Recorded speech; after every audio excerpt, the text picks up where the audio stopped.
Risquillo ng Depenate. Arriba, Taugama. Maraming salamat sa Cortis brand, clothing line. LGU ng Banate, siyempre. Bigyan natin na palakas ng patapakan si Mayor Junjun Gonzales!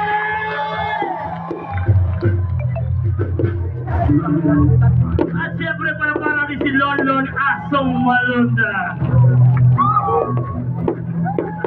Mamaya meron kaming guest artist sa Bangyan, ang rockstar ng Iloilo. Surprise siya para sa inyo lahat. Bangkal Boys, binabati namin shoutout dyan sa Bangkal Boys. At siyempre kay SB Ryan Villaruel. Yan, maraming salamat. Sa lahat ng mga banya sa inyo, palakpakan naman tayo dyan! Ay, ilong ko na.